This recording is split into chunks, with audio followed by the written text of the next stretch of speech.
അനധികൃത സ്വത്ത് സമ്പാദന കേസിൽ തിരുവനന്തപുരം വിജിലൻസ് കോടതി നടപടിയിൽ വീഴ്ചയെന്ന് ഹൈക്കോടതി. അജിത് കുമാറിനെ പ്രോസിക്യൂട്ട് ചെയ്യാൻ മുൻകൂർ അനുമതി വേണമെന്നാണ് ഹൈക്കോടതി നിരീക്ഷണം. നടപടിക്രമങ്ങൾ സംബന്ധിച്ച് നാളെ റിപ്പോർട്ട് നൽകാൻ വിജിലൻസിനോട് കോടതി ആവശ്യപ്പെട്ടു. വിജിലൻസ് അന്വേഷിച്ച് ക്ലീൻ ചിറ്റ് ലഭിച്ച കേസിൽ വീണ്ടും അന്വേഷണമാകാമെന്ന തിരുവനന്തപുരം പ്രത്യേക വിജിലൻസ് കോടതിയുടെ നടപടിയെയാണ് ADGP MR അജിത് കുമാർ ചോദ്യം ചെയ്തത്. എന്നാൽ ആരാണ് അന്വേഷിച്ചതെന്നും കീഴുദ്യോഗസ്ഥൻ അന്വേഷിച്ചത് ചട്ടവിരുദ്ധമാണെന്നും ജസ്റ്റിസ് A ബദറുദ്ദീൻ അധ്യക്ഷനായ സിംഗിൾ ബെഞ്ച് നിരീക്ഷിച്ചു. ഒപ്പം പ്രോസിക്യൂഷൻ അനുമതിയില്ലാതെ നടപടിക്രമങ്ങൾ തുടർന്ന പ്രത്യേക വിജിലൻസ് കോടതി നടപടിയിൽ വീഴ്ചയുണ്ടെന്നും കോടതി നിരീക്ഷിച്ചു. നടപടിക്രമങ്ങളിലെ നിയമപ്രശ്നമാണ് ഹൈക്കോടതി ചൂണ്ടിക്കാട്ടിയത്. PC ആക്ട് പ്രകാരം മുൻകൂർ അനുമതി ആവശ്യമില്ലേ എന്ന് കോടതി ചോദിച്ചു. ഹർജിയിൽ വിശദമായ വാദം കേൾക്കേണ്ടതുണ്ടെന്നും നിയമവശങ്ങൾ കൂടി വിശദമായി പരിശോധിക്കുമെന്നും സിംഗിൾ ബെഞ്ച് വ്യക്തമാക്കി.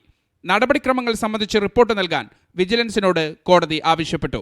ഹർജി നാളെ ഹൈക്കോടതി വീണ്ടും പരിഗണിക്കും. മീഡിയ 1 കൊച്ചി.